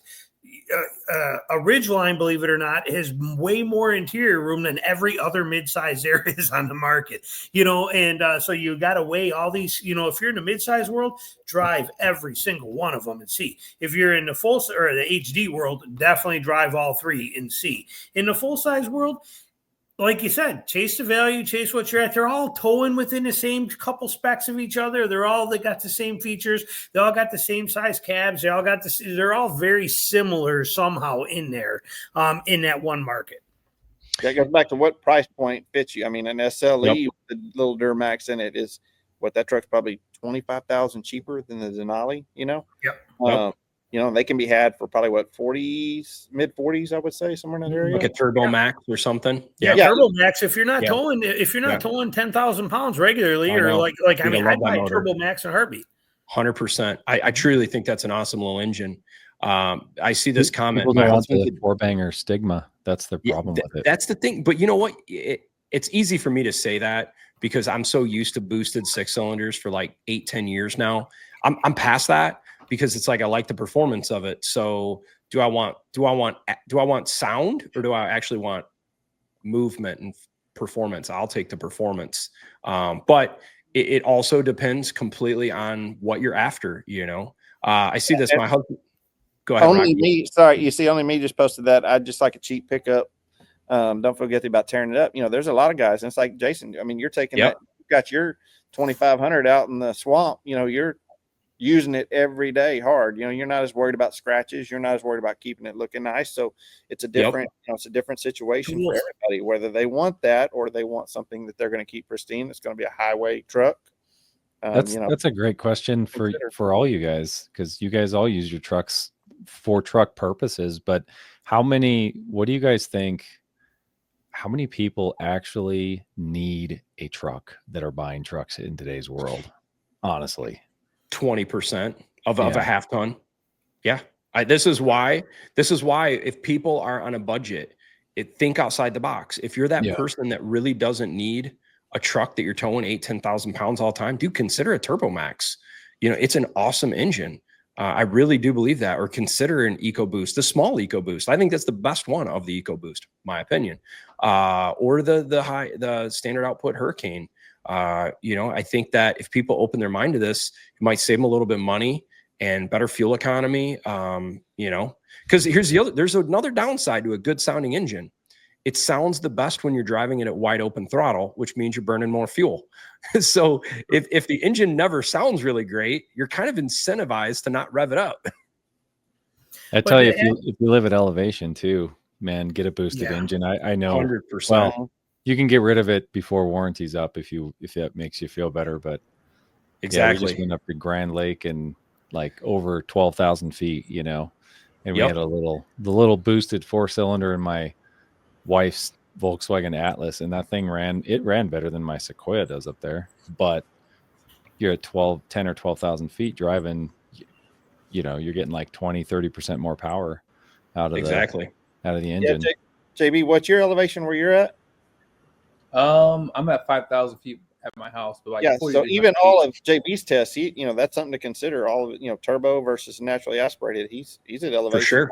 Thing he's doing. Yeah. But back to Jeremy's question, or Car Guy's question he just had on there, when he was just talking about that, how many people need a truck. But here's the other flip side of that. So if you can spend, say, $45,000 and get a Silverado with a Turbo Max, a crew cab, 4-wheel drive, or something like that, or whatever it is, even an XLT, an STX Ford, but compare that to what would be comparable in an SUV world? Equinox, I'm guessing, maybe Explorer. For a full size? What's that? For a full size? Price-wise of value of SUV versus that. And what I'm getting at is, I think a lot of people, I mean, myself, I raised all my family when we were raising kids was 100% in full-size trucks, but we'd rather drive it. We had the Explorers too, but it was that fact of having all that cab room and that bed space for bicycles, for suitcases, so even if they're not using them like for truck stuff, like hauling drywall or hunting through the woods or things like that, I think a lot of people just love that big room and space in there. Yeah. I mean, they got a lot in them. I'll tell you what, the stigma of a minivan. I was walking through the parking lot the other day, and there was a Chevy Trailblazer, and the wheels, and like these things usually don't catch my eye, but I was like, that is a pretty good looking little vehicle. I mean, for a mini SUV, it's a good looking car. I thought the wheels looked great. Everything on it looked really good. So here's a good question. One question on the Duramax 3-liter: is it necessary to drive 30 miles per day, or can you drive 15 to avoid issues with particulates? Also, is transmission better? So the transmission's the same 10L. Is it 10L80? I can't remember the specific, but it's the same transmission across 5.3, 6.2 with some basic nuances. But as a 3-liter, where diesel gives you the best efficiency of a particulate is keeping constant heat in it. you're going to get more passive regeneration, not active regeneration, which then you get better fuel economy. You have less issues. So I think the Duramax rewards you if you're someone that drives a lot. And a funny thing about the 3-liter diesel Comet is we were with some friends this weekend. He bought a 2022 Duramax 3-liter diesel in a Trail Boss 1500. Bought it brand new. Drives a lot of miles. It's got 96,000 miles on it. Said he loves it. It's been amazing. And then all of a sudden, it's just running a little odd. Before the trip, dropped it off at the dealership. He's got a few months left and 4,000 miles left of powertrain warranty. The cam is wiped out in this motor. Now, this is before the LZO engine that just came out in 23. This is the LM2 motor. He's like, dude, I'm just going to get this thing fixed and I'm done. He goes, I'm worried about once you get to miles on this. And the thing that was interesting is what the service guy asked him. This person might not really know some of the stuff, but I'll just share what they said. They said, do you tow a lot with this truck? And he goes, well, the truck's got 96,000 miles. We've probably towed a enclosed aluminum trailer that's probably about 5,000 pounds, probably 45, 50,000 miles, half of its life. Now, this guy keeps up on maintenance, takes care of it, and it's mostly highway, which is the best thing for this little 3-liter diesel. And the guy's like, oh, you shouldn't tow that much with this engine. And he's like, are you kidding me? He's like, exactly. Like, what? Like, what are you talking about? And so he's a little spooked. He's going to get this thing fixed. But here's the part that's frustrating about this. They're saying it's going to take 2 to 3 months for him to get cams for this engine to be fixed. And they don't even know if it needs a short block engine, which it might at that point. They find it needs a whole new engine. And I'm like, dude, if I had to wait that long, I would never buy that brand ever again. And Jason, I know you've made his comment a bunch about GM issues with like warranty stuff, right? People taking forever at getting parts and stuff. All brands. Is it all matter brand? if it's Okay. Jeep, Ford, Okay. every single one of them are just taking forever. Just so frustrating. So yeah, so my opinion, get the Duramax diesel if you plan on doing distance towing or long drives. If you're just driving around in the city and stuff, I'd agree. I don't think you're going to see the benefit of fuel economy at that point, and I don't think you're going to see the benefit of the vehicle. I think there's like the Turbo Max would probably be a good option at that point, and it's a lot cheaper and Save less like maintenance. $10,000. Yeah, because that's a great point. I've noticed with General Motors, they do these goofy things where if you want the 3-liter, sometimes they force you into like a trim level higher, or they do these things. And next thing you know, if you're just trying to get just that engine, you don't need fancy interior, you might be out $10,000 just to get that engine. Yeah. Buy a 2nd-gen Tundra, you won't have to worry about your cams. Yeah, that's true. That Armageddon truck. Yeah, that thing. It's like, have you ever watched Diesel Creek on YouTube?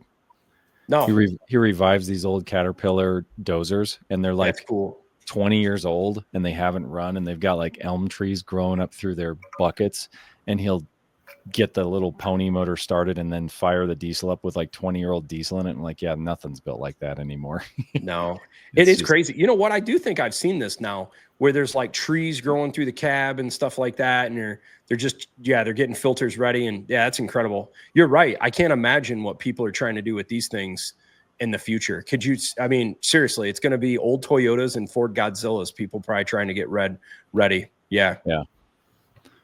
I know I've got family members on a ranch, like actual work trucks, and they've got tons of ranchers up in Northwest Colorado. They're running 90s Chevys and Fords and 100%. in some of the early 2000s, and they just fix them because they still make parts for them. And they've got like 2 90s Chevys, long bed, extended cabs, and then they'll have like maybe a 6-liter, like 2014 or something, something like that, GM. Yep. And just because those 6-liters were kind of like boring, not a lot of power, but you just reliable. Yeah, you just don't have to worry about them. The odometers quit working at 300,000. They're still going. Yeah. Dude, that was the generation not on. GM. You're confused. That You're was like, the hey, generation GM just crushed it with reliable vehicles, man. Yeah. All across the board. The 5.7 back in the day, the 6-liter. It seems like the 6-liter is just, in my opinion, I'm not a big GM guy, but that's just a motor that runs forever. It just sure seems like it. You can go to any local track. They're running GM engines and I believe it. Yep. Yep. No DFM. Yeah. And then that ties to the point of what Jason said, half-ton versus 2500. Most of these 2500 series trucks don't have DFM. Yeah. Mine does. Yours does for real? Got MDS. Oh, no way. So Ram ruined that truck now. It's been that way for years, but yeah, it sucks. I use a tow haul mode when I'm off road anyway, so it's not happening then. And then I use, but if I hit the gear limiter and I kick it into eighth, you know how you can limit the gears? You can turn it off. That turns it off immediately too. But yeah, MDS and an HD truck and a 6.4. It's like, what are you thinking? I don't understand it, but yep. Think about how much money they're saving you, Jason. Right. Yeah. Yep. I think if I look right now, because of all the time in the swamp, I literally, if I were to walk out in my car or truck right now and hit it, I'll bet it shows something like 6.5 MPGs right now. Hilarious. So check this out. So I'm 58, BS Osborne. Ram was traditionally below Chevy, Ford. My dad was a Chevy guy on trucks, Toyota, cars from mom. Is the Ram 1500 now more reliable with the standard output Hurricane? LOL.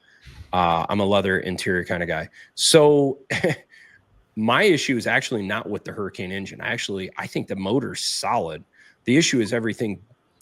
I mean, I'm probably going to upset some people, but I think it's everything bolted to some of these 25 trucks. This new electrical architecture is what's plaguing a lot of these issues right now. And in full fairness, I think people are going to have their minds blown a little bit when this 26 Hemi comes out and they start having electrical issues with the 26 Hemis. It's not, and then in full fairness, if they didn't change the manifolds or the Hemi tick, that issue is still going to be there in the Hemi. So then you're going to be like, man, I wish I got a Hurricane. I don't have any issue with the Hurricane. I think the motor's awesome. I'm still yet to hear of anybody having a real engine issue in a Ram 1500 with the Hurricane, standard output or high output. So that's my take on that engine. If of the boosted engines right now out, I think it's a really good option. I'm going to second that on the Hurricane. But the one thing that I will say about the Ram that not a lot of people mention is that 8 HP transmission. Phenomenal. Guys, they have put that behind. I mean, you look at the 8-speed behind the Hellcat engines, you look at the 8-speed behind, and people beat on them. I mean, have you seen those cars? You've seen what they do to those transmissions? That 8-speed is probably one of the most proven transmissions. I don't think I know anybody that's lost a 8-speed transmission in a Hemi Ram or, 5.7, and so you are taking a little bit, with the standard Hurricane. I love my Hurricane. It runs like a little diesel, so I'm impressed with it, and I've kept it for longer than I've kept any vehicle. But I just wanted to bring that transmission up because I think a lot of people are forgetting that 8 HP in that thing. And you compare it to the other brands that are having the 10 speeds that are not having so much luck with that. So it's not just all the engine. I bring the transmission to your equation of what you're thinking about. I would not be scared of a Ram 1500 with a standard Hurricane. But I'm not going to say that you might not get a lemon. You might not get one that's bad. Every manufacturer has some kind of little issues or problems. So, yeah, there's no perfect option right now. I got a question for you, JB. So you've been doing this heavy towing half-ton series, which is awesome. For people that haven't seen it, it's awesome. And I was watching your 6.2 video. The 6.2 did really well.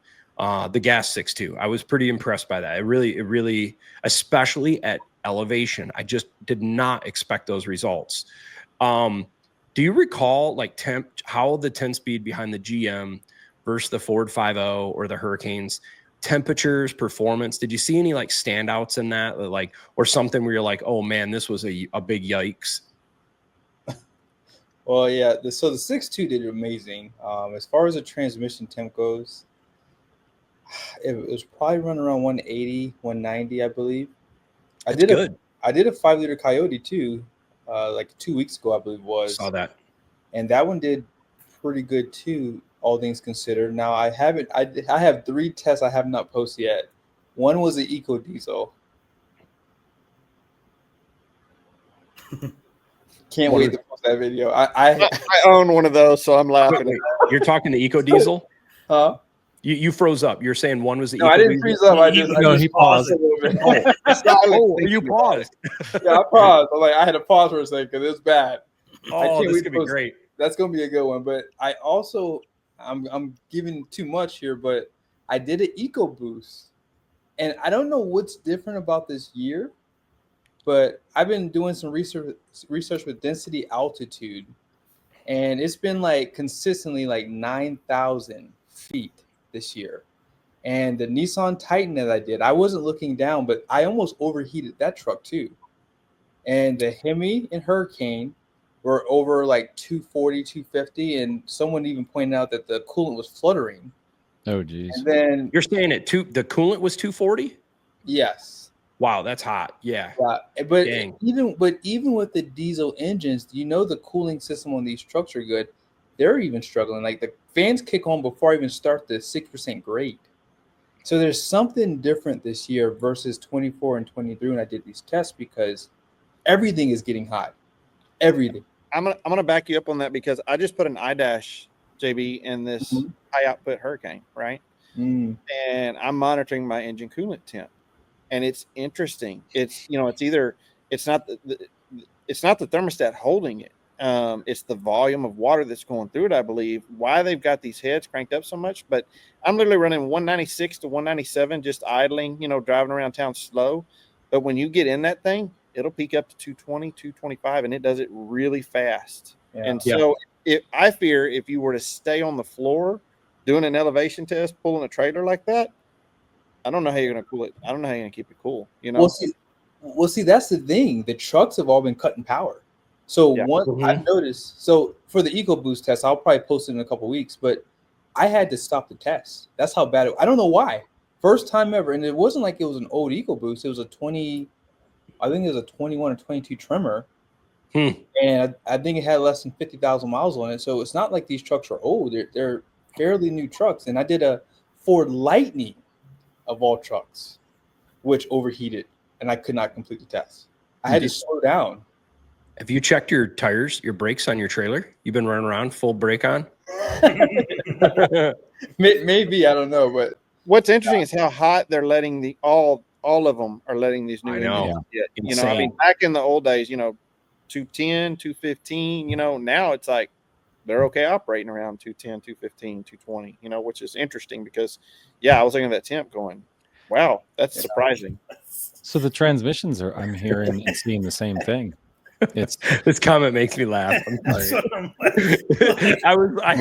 Read it, Barry. And then Jason started I looked down. I'm like, what? Oh, smash! Oh, that's so funny. I was good until he started laughing, and I'm like, I can't contain it. Terrible. It's terrible. So do you guys ever watch TFL's towing videos up the Ike? Up the dirt road? Yeah. And the dirt road? Yeah, and the dirt road one's hard. All these new trucks this dirt road is like, I don't know, it's like 40 miles for me. You see a theme. It's like, let's just eliminate all the external cooling. And then their excuse is, well, all these fluids can handle it, guys. Don't worry about it. I'm like, yeah, time will tell. Let's see how this plays out. Because when you're running your transmission at 270, good luck. I don't care what sort of magical superhero fluid you think is in this thing. It's gonna burn up. And I just can't wait to see all this unfold. Yeah. So I towed, it was 94 degrees out and humid. So I don't know specifically how that messes with like the DA and all that jazz, but we had our RHO maxed out, 8,200 pound trailer, 93 degrees, full maxed out. This is straight flats in the Midwest. And I was watching my coolant going down the highway, hitting constant between, it would drop down to like 205, 207, but then back up 217. If I go up an incline, hit 219, 221, 223, which it wouldn't stay there long. It dropped down, but I kept thinking, dang, if I was out west, it would have to pull power because I would be maxed out. But then I look, I'm like, I see my trans temp, 187, no big deal. That's pretty good. We did our Navigator, same exact thing. It doesn't show coolant. Trans temp, 223 going down the road, just straight flat, 223. It's literally like 40 plus degrees hotter than that ZF8 speed. And what's interesting is usually the trans temp is tied to your oil temp. And because the coolers shared, is that how it works? You know what I mean? And so if you're sitting running 220 on your trans, generally your oil temp's running 220. And I always thought that the Fords ran pretty warm, when towing that fifth wheel I had. You get in so take the Ford and I'm towing that trailer. It's 98 degrees, running 70, 75 miles an hour down the highway. I'm sitting there running 218 to 226, you know, and every once in a while I'll pull over, let everything cool down for about 30 minutes and then hit the road again. But I take the same Denali Ultimate, pulling the same trailer and the same load, 175 on the trans. Yep. All time. 175, 185, 190 is probably the hottest I ever saw that trans. I believe it. I swear I saw my Super Duty going down the highway, the high output diesel, not towing a thing. It'd be like 200 degrees, 205.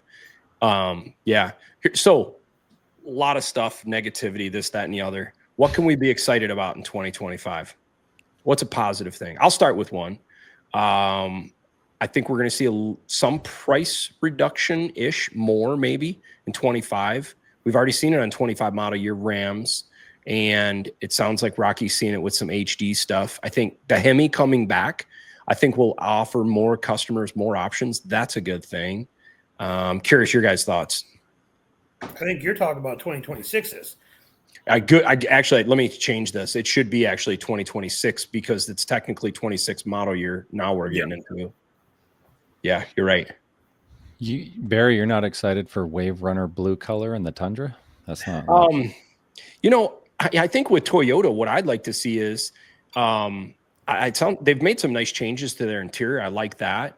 I'd like to see Toyota recover from like the reliability thing, get back on top in that area, because all that's going to do is push all the other manufacturers to do the exact same thing.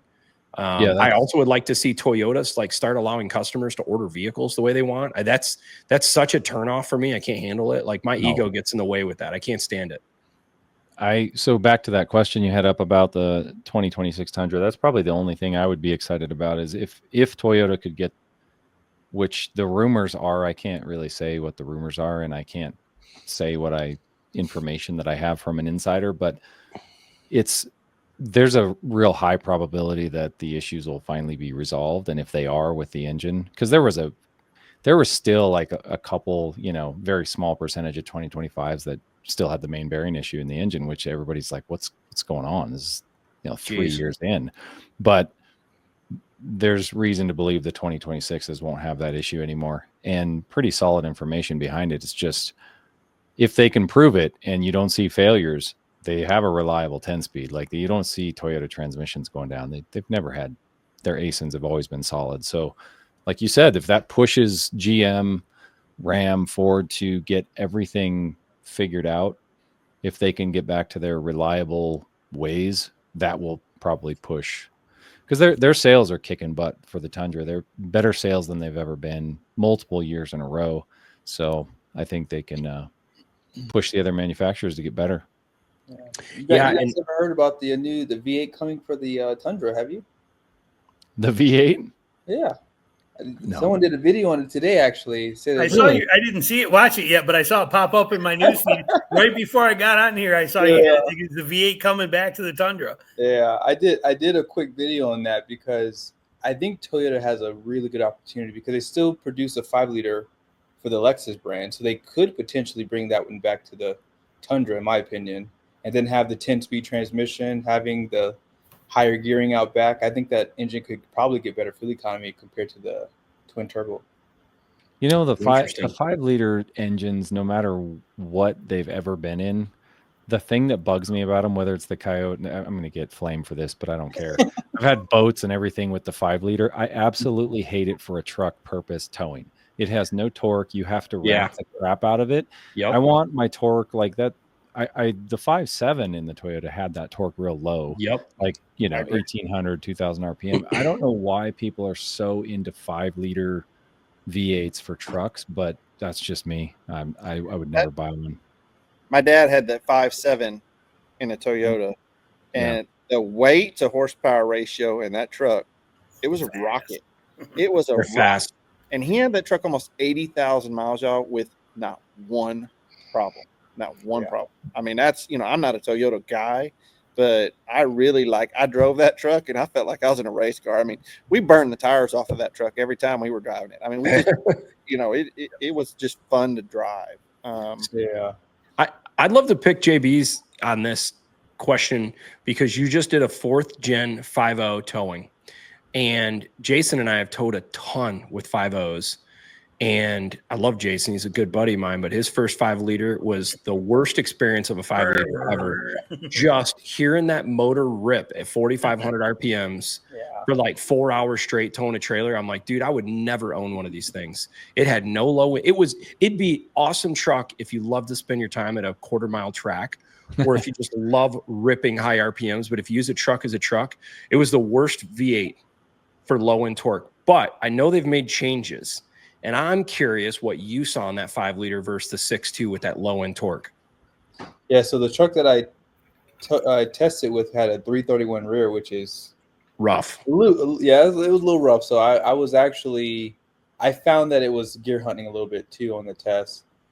But the 5-liter is a fighter, man. Like that engine actually impressed me because it outperformed the Hemi and the Hurricane standard output. And I can't remember the mile an hour it got to, but it definitely it was not too far off from the 6.2. Yeah, that's what really shocked me was it's a fighting engine for sure, and maybe it's speed. Does it have to do it though at like 5,000 RPMs, where the 6.2 is doing it at a lower RPM, or did you find they're very similar? Well, it's a gas engine, so I mean, It's just gonna rev. Yeah, it's just gonna rev, and of course, when you think about it. The main factors gave up on the V8s 10 years ago, 15 years ago, really. Right. And we haven't seen much headway with those. Now, obviously, with the 5-liter, I didn't mention this in the video because maybe someone else can do something on it, but I wouldn't mind seeing a hybrid alongside of a V8 from Toyota. I think that they could do something like that because that could make up for the torque. Right. That's an interesting point. Yeah, it's a really interesting point. Because Jeremy, you're right. I'm not gonna lie, like the 5-liter Coyote does not make any torque. And that course, I looked at the horsepower specs for the GSF and the RCF because they did an update from the ISF, and I want to say it was 371 pound-feet of torque back in 2008, and then in 2015-16 it was 389, I believe. So it doesn't make as much torque, and of course that's at high compression. Yeah. So once you lower the compression, and of course Toyota people don't do premium fuel, I mean, you're probably looking closer to 370 again, Yeah. Yeah. So, Rocky, I was going to ask you a question. Touch on what we can be excited about for 2026. And I know that y'all know I've had Ford, GM, Ram, all the brands. I rotate around. But, I'm going to say this year, I feel like every other brand is just kind of replicating what they did last year and the year before, even in the HDs. Not a lot of changes. Ram did some changes this past year on the adding 8-speed and revamping the Cummins. That was a really nice truck. I had one of those. But I have to say I'm pretty excited for Ram this year. And it's because, for one, they're things that we've heard, right? This is not all factual, but we're pretty much hearing that we're going to be able to get a 392, which is a 6.4, with that 8 HP and a 1500. That truck right there, that truck's going to be the tow monster. It's going to be in the middle. It's going to be, and if they make that truck reasonable and make it where you can get that 392 in like a Laramie, don't just put it in the tungsten. Don't just put it in the Laramie. Put it where people can afford it. Y'all, that 392, we had it in the Jeep Rubicon. That thing will run like a rocket, and that transmission strong and that 392 strong. So I'm excited about that. I'm also excited that Ram is, they're bringing the TRX back, which is great, and we're going to have more horsepower, which that's already known. I think this Saturday at the they're going to have the deal, and they're supposed to bring them out. They'll probably say a number hopefully this weekend. But not only that, they're talking about putting the Hellcat engine in the street truck, which means that you're possibly going to be able to get that engine in a tungsten or limited. Now, I can tell you the difference. Okay, the TRX and you had the RHO, Barry. You've got 35s. It's a bigger, wider, heavier truck. Okay, I went and drove a tungsten with the high output Hurricane. They rip. Dude, they rip. I mean, that thing's crazy power on that thing with the street tires on it, right? Yep. So if they're going to, even putting a 392 in that truck is going to be really nice. But if you take that and you put I don't know if they're going to, I don't know if they're going to do it, but if they put that in the street truck, which we're talking about tungstens, limiteds, you'll be able to get that Hellcat engine. that's going to be a rocket. And so, I think Ram is where I'm excited for 2026 because they're making a lot of moves and they're changing it up, where I think all the others are kind of just doing the same thing. And that's just my opinion on it. Ram is the only brand doing anything fun right now. That's a reality. They're bringing some fun right now. And yeah, they're struggling with things. I get it, but it's fun. And I agree. Like a 392 Ram 1500, don't even make it an off-road truck. I think in full fairness, I think the off-road thing is kind of starting to get played out. Give people more of a truck that is a better daily. You're probably going to get better fuel economy, better going to ride better. What Ford did with the Lobo, but put the 392 in it and make it they're going to sell a ton of them.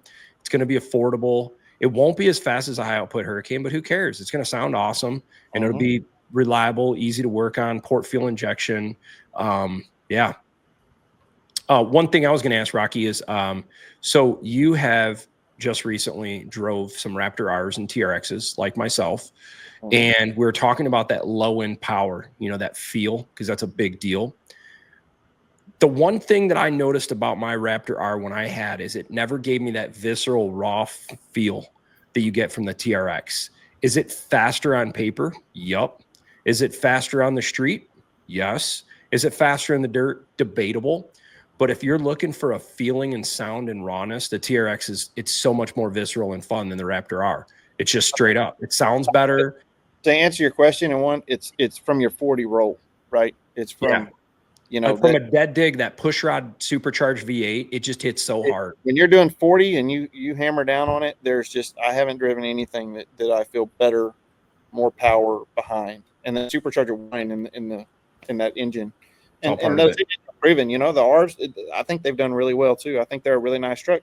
Now, one of my buddies just bought an R. He's actually a follower on my channel, and he's getting 16 to 18 miles per gallon in an R that has the stock 37s on it running 75 down the highway. That's pretty competitive. I don't think that the TRX is going to do that. I know that even with 35s, it doesn't do that. And so, I'm going to give credit to the R. Yeah, it doesn't have the massage seats. It doesn't have the digital rearview mirror. It doesn't have a lot of the features that I'd like to see. If Ford would add those features, I'd definitely be on board. 100%. But again, for that truck to get 16 to 18, I mean, he called me and picked it up, did like a 300-mile trip bringing it home. And while he was driving it, he was like, dude, I got 16.4 miles to the gallon running almost 82. It's amazing. I mean, that's a lot better than mine got. I can tell you that. Is the Raptor R two-wheel drive shift on the fly? Or yes, two-wheel drive. That's another big advantage. Going two-wheel drive. That's what I thought. Okay. That's where I wish Ram would bring two-wheel drive to the Raptor or the RHO and the TRX. I think it's a great idea. I think it's a big bummer that they don't do that, in full fairness. But I love the Raptor R. I think that motor from a performance and the sound, I've never heard a V8 that I've owned rev up like the Raptor R. That thing screams to redline. It's totally different than the TRX. The 6.2's got that big hit low end, and it's still fast, sounds amazing. I love it. But it signs off at 550, 500 RPMs, where the Raptor R just keeps it's an animal, and it's because of the coyote nature. But to the point you guys said earlier about the 5.0, the part of the 5.0 is that dual overhead cam, small displacement. Man, until it hits, it just doesn't have that big block push rod V8 feeling that you get with the 6.2 Hellcat. Now, I want to say this too, because I'm kind of reading the comments. When people say when you buy that truck, miles per gallon doesn't matter. Okay. And it does, and it doesn't. If you're not driving it, it's your weekend truck that you're out driving. But if you're using that truck as a daily driver, I can tell you those big V8s in town, if you're doing any idling in car lines, either one of them, right? It's going to sit there and drink. Like it'll drink 1/8 of a tank of fuel if you're sitting in a car line for 30 or 40 minutes, right? They say it's not that much money, but when you take and look at you're filling up with premium at $115 every other day, for like a 70-mile commute. Brutal. It's a significant number. Mm-hmm. So just to be real about it, I've owned the TRX before. I know what that number is. And so anyway. Yep. Good point. Well, I think we covered a lot of great topics today. Talked about how much dealerships make on a deal, what we can be excited about, what tools. The one thing I think we could maybe spend another few more minutes on adding is what tools we can use to get the best deal. I just my typical go-to is try to give yourself options. Try to find a few different vehicles you could live with, because the more options you have, the more leverage you have. Do your research on the dealership websites first, and see what they've got in inventory available. I also recommend go to the dealership after hours so you don't get bugged if you don't want to talk to a salesperson. And here's my last thing. If you don't have a dealership that you don't know, I go on Google and I look at Google reviews. And if I see a dealership that their Google reviews are either maybe low amount of reviews, or if I see a 4.2, 4.3 rating for a dealership, probably some red flags in there. And then I'll click at newest reviews, and then I'll look for trends. Are people complaining because their service department sucks? Or are they complaining that it's some shady sales tactics? Or do you see some comments that they keep hearing about Paul or Max are phenomenal salespeople and low pressure in there? And that will be like, I'll call the dealership and I'll be like, hey, I want to talk to Paul or Max. That's my theory on how I select from a random dealership. I don't know. You guys got any other tips you guys want to share as far as tools? I think, go ahead, Jason. I was just going to say, just do the research too. Knowledge is power. When it comes to tools, knowledge is the most important one. If you have that, if you know what your trade value is and what it's going to be, if you know what the vehicle you're looking at is going for at other dealerships, if you go look at, like, again, on KBB, things like this, they tell you how much people are spending. You get that little chart that goes, like, even on Car Gurus or Cars.com, tells you how much people are paying. Carfax, do the research so that you know everything about it when you're going in. That way that knowledge is there. They can't sideswipe you. They're not going to play games with you, and you'll know when they're trying to play games with you. And you know when it's time to just say, you know what, I'm done with you. I'm sorry. I'm going to a different dealership. You're playing too much here with me, and I don't even want to go any farther. But knowledge is power. It's worth literally the hour and a half to 2 hours ahead of time to get yourself dialed into what you're up against. And I think y'all said it earlier. You just walk into a dealership, not thinking about your trade, but think about the vehicle you're purchasing. What the price is, what you want it to be. Look at the market value of it. At other places, kind of know what your number is when you walk into it. But the other thing you've got to be real about is be real about what your vehicle's worth, right? Well, I went to KBB and it said it was worth this. Okay, well, your tires are bald. You got 2 nicks in the windshield. You know what I mean? Like, probably hasn't had an oil change in a year. You know what I mean? Like, you have to be real with that number, right? The driver of your mirror. Well, I've got this aftermarket, and really, y'all, aftermarket stuff doesn't mean anything to dealers. It doesn't, because it looks good to you, doesn't look good to the next person, right? They want that vehicle as stock as they can get it. And y'all know, like, we build what we call a lot of the trucks with stock wheels, and we just put tires on them. The reason is, a lot of times we can put the stock tires back on them, trade them in. Yep. Right. You can walk away from. So trying to keep your vehicle as close to stock as you can, or returning it back to stock when you turn it back in, actually adds the value back to it. Where you think some of that stuff adds value, it really doesn't. Yep. One last point I'd add to that is I found if I'm selling a vehicle outright or trading it in, I try to make sure that I can't let the dealer or anybody find one issue with my vehicle. I'll make sure the brakes feel good, the interior doesn't have a smoke smell, dog hair, the windows no crack, tire, because if this thing's flawless, I know I'm in a better position than another competitive vehicle for sale, and they can't use it against me for leverage. And to be fair, especially if you're selling outright, a lot of people are going to be strapped to buy your vehicle as is. And if you give them a vehicle that, like, now they got to go spend $1,000 on tires, you're just making the whole deal and value proposition harder. And sometimes people will pay more if you've got a turnkey solution that's just ready to go. They don't mind that inconvenience. Spending $100 to $200 on a detail before you take it in to get appraised, depending on how clean your vehicle is, can really make a difference in what the value is. Yeah, you're going to have to put $100, $200 in it to get it really cleaned up and nice. But if that vehicle looks really good when you go to trade it in, you're going to do better on getting the value out of it. Great point. Yeah, I would say what JB was talking about earlier is I think people need to just be more honest with themselves and families and everything about, like, what do you really need? Do you really need most of the trucks and things we've talked about on here?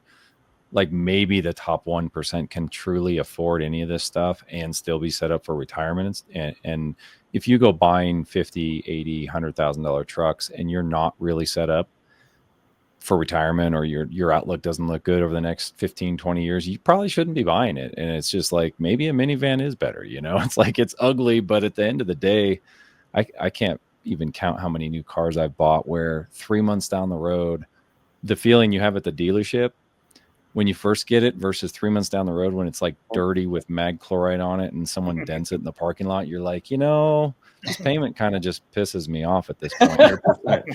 You're almost better to like scratch it immediately. Yeah. And some of the most useful point A to point B cars we've had are the ugliest, like Honda Odyssey minivan or something. And we got them and we just abused them and they were perfect for our family. It's like, you don't feel much bad. Better. Yeah. And we still loaded, like I finished a basement and loaded like 5 or 6 doors, like full doors with frames in the back of that minivan at a time, more than I could probably put in a truck bed, because you just remove the seats and you can use that thing like a construction vehicle. And I don't know, people can get by with a lot less than what they see us doing or people on YouTube and their friends doing. And I think that's just always a good reminder when you're buying something. You know what? You bring up an awesome point. I was just going to say, Car Guy, is you should do a video series on how you've maxed out vehicles, and that would be hilarious. Like just putting like 5,000 pounds of payload in a minivan, dragging the bumper. I just posted my Sequoia. I posted the the topsoil I had in the back of it. I had like 1,500 pounds of topsoil in the back of that thing. On the roof of it? Down. No, in the back, and I closed it up. Still had my fishing poles up top too, so I could go eat something and lock the car if I needed to. No one's gonna steal my stuff. Hey, we got to thank Tim Smith here. Thank you so much. Good collab. Came in late. Yes, JB is still the man. It's funny he mentioned the Honda Odyssey. I wanted to say this because I got one of those for like a year, and back when probably 10, 15 years ago. And that thing got great mileage. You didn't have to worry about anybody in the door. You could push the buttons and everybody could hop in it. We took that thing to Houston all the time. It got good fuel mileage. It was very comfortable and it rode like a Cadillac. I mean, just talking a minivan anyway, but it was pretty cool. Yep. People don't like them though, man. They're not cool. Mm-hmm. Mud tires and lift on it. Maybe we can talk Ram into putting a Hellcat engine in a Pacifica. Yeah, that's awesome. Yeah. Well, hey, I think this is a great time. I don't know, you guys got any final closing comments? Well, I wanted to say real quickly, for good car buying advice, never forget your wife. Remember, your wife doesn't want you to have the truck, right? She'll probably talk the dealership down more than you will. Just saying. Because when we go to buy houses, I'm in charge. When we go to buy cars, she is, because hilarious. I want it badly, and when I want a truck, so I have to ask her first, obviously, because we want to do things together. When we go to buy the house, she's like the lay down too, so I have to say, "Hey, hold on, let's go slow here." That's you guys awesome. Check the emotional aspects for each other. Lock them down. It does work, and you can have fun with it too. Because sometimes I'll be like, "Hey guys, my wife said no. Well, you guys do anything else for trade-in value?" Just to try to work it a little bit. So have a little fun, and then a lot of truth there. Keep the emotion down. It's awesome. Cool. Well, that's it for me, guys. You guys, any last comments? Feel free. This will go live on the channel for any of us that are connected. You'll see it on any of the channels. So I appreciate everyone jumping in. And Tim Smith, thank you so much. I hope you guys enjoyed. Check out all these channels: Rocky Road, Texas Toy, Car Guy bringing Dateline and his awesome stuff that he's doing. It's awesome. I love the stuff you're doing right now. Yeah, you got like the style, man. Stuff. It's pretty good, actually. Yeah. If you think about it, that's 60 pretty minutes. Deep dive, man. Deep dive. I love it. Like Barbara Jason Walters, is that who I'm turning into? Yeah, you are. You're Ron Burgundy. Yeah. You got Jason bringing all kinds of stuff, and JB now doing this heavy towing, and it's a lot of fun. Look forward to doing this with you guys all again. Hope everybody enjoyed. Yep. Yeah, thank you. Thanks, guys. Thanks, everyone. Yeah. Yep.